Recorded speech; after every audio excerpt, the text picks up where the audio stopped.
Welcome to the latest edition of New Haven Independent Vlog News Summary direct from our assignment desk, otherwise known as my Compost Heap. Let's see what stories we're working on at this hour. Well, a federal jury Friday threw the book at the city of New Haven. It was kind of this book, The Other Side of Prospect, documenting how in the 1990s, New Haven police corruptly manufactured evidence against young black men that sent them away for decades to prison for crimes for which they should never have been convicted. In this case, the jury awarded Stephen Morant $38 million for notorious case. It was Vincent Raucci, a cop with a controversial long history of connection to drug trade and other corruption, sent him away. That was justice, that he won the case. But what the city did in our name was so upsetting.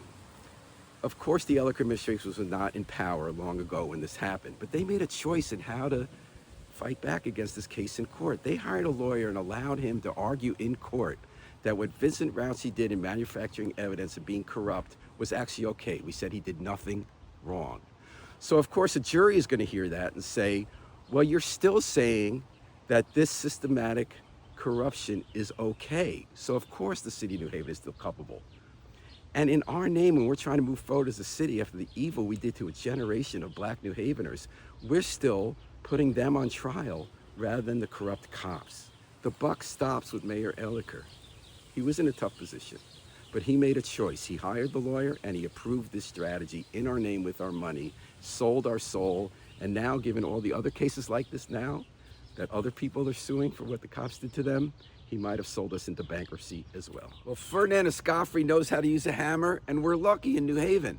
This week we learned that he has bought a house on Elm Street, owned by one of the city's most notorious slumlords, Dr. Chu. It burned.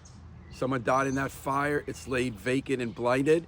Ferdinand's buying it to fix it up, and he has a track record doing that. He used to be a carpenter and furniture maker who then worked for a guy who fixes up buildings. Then he himself went into fixing up buildings and is developing a specialty on taking houses that have burned, sometimes with bad landlords, and fixing them up. He's already done that at a house on Dixwell Avenue. And in addition to the house on Elm Street owned by Dr. Chu, he's also doing it with a home on Colby Court. Well, they're gonna get ready to spread 7th generation glass window cleaner at yet another bioscience tower downtown. We learned this week that the Unilever Corporation, which owns 7th generation products, as well as Hellmann's mayonnaise and just about everything else, Dove soap, they're gonna build a new $270 million R&D facility downtown, moving it from Fairfield County. They're building it on what used to be the Route 34 connector, the highway that was never built, and they enlisted Carter Winstanley to do that. Carter Winstanley has the track record. He's already built 2 big bioscience towers there, 100 College, 101 College.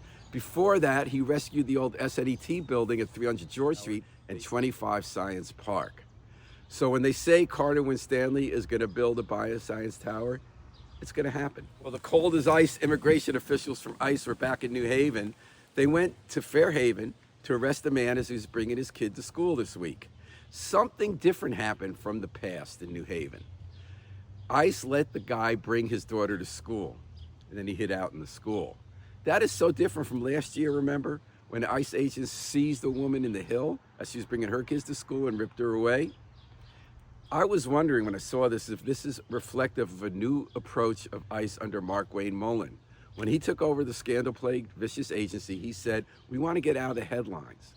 He wanted to stop having these confrontations in public that get video recorded that turn people against the agency for its viciousness.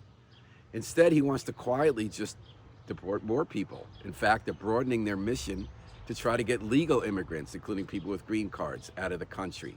So I'm just wondering if that was a harbinger we saw in New Haven this week. The schools did something right this week, which is they did a move with the school buses.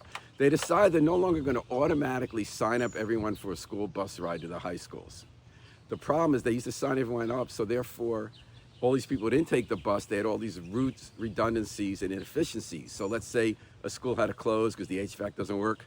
They had to close other schools, and they're spending money they don't need to spend. That's part of a larger problem with the school board. They don't even know how they're spending the money, let alone you spending it right. So this is a good first move in the right direction.